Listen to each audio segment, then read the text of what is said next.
Welcome to NCN news. నేను సంధ్య. బులెటిన్లో ముందుగా హెడ్లైన్స్ చూద్దాం. రేపు రాష్ట్ర వ్యాప్తంగా 2 కోట్ల మందితో యోగాసనాలు, సీఎం చంద్రబాబు.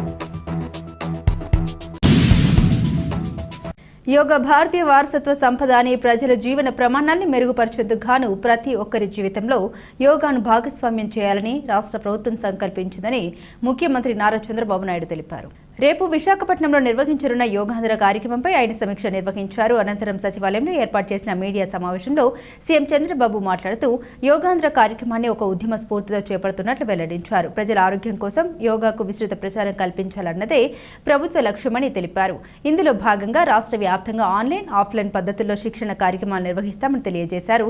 భవిష్యత్తులో యోగా కోర్సుని ప్రవేశపెడతామని, ప్రతి పాఠశాలలో వారానికి 2 యోగా క్లాసులు ఉండేలా సిలబస్ రూపొందిస్తామని హామీ ఇచ్చారు. ఈరోజు 11వ ఇంటర్నేషనల్ యోగా డే మనం చేసుకుంటున్నాం. 10 సంవత్సరాలు పూర్తి చేసుకుని 11th యోగా ఇంటర్నేషనల్ డేని మనం సెలబ్రేట్ చేస్తున్నాం. అదే సమయంలో ప్రధానమంత్రి గారు దీన్ని పట్టుబట్టి UN కన్విన్స్ చేసి దీని ఇంపార్టెన్స్ చెప్పి ఒక ఇంటర్నేషనల్ యోగా డేని డిక్లేర్ చేశారు. దీనివల్ల ప్రపంచం అంతా కూడా ఆ రోజున యోగా డే చేసుకుంటున్నాం.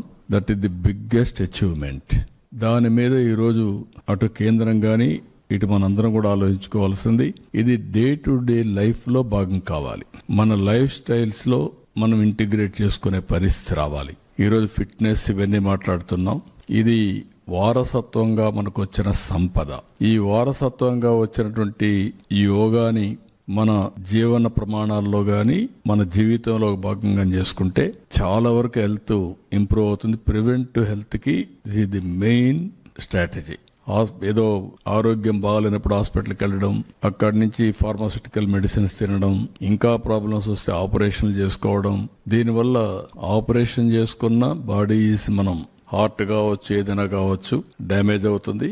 మెడిసిన్ తిన్నా దాని ఇంపాక్ట్స్ కూడా ఉంటాయి. Positive, negative, all these things it may be cured immediate గా, కానీ ఆ కెమికల్ రియాక్షన్ సైడ్ ఎఫెక్ట్స్ ఎప్పటికీ ఉంటాయి. అందుకే దీన్ని పెద్ద ఎత్తున ప్రమోట్ చేయడానికి రాష్ట్ర ప్రభుత్వం ముందుకెళ్తున్నాం. రేపు యోగా డేని సెలబ్రేట్ చేయడమే కాకుండా రాష్ట్రం మొత్తం దీన్ని కంటిన్యూగా ఆఫ్లైన్, ఆన్లైన్ ట్రైనింగ్ ఇచ్చి తద్వారా ఆంధ్రాలో యోగా అనేది మన జీవితంలో ఒక భాగం కావాలనేది నా ఆలోచన. అది కాలేజెస్ కావచ్చు, లేకపోతే స్కూల్స్ కావచ్చు.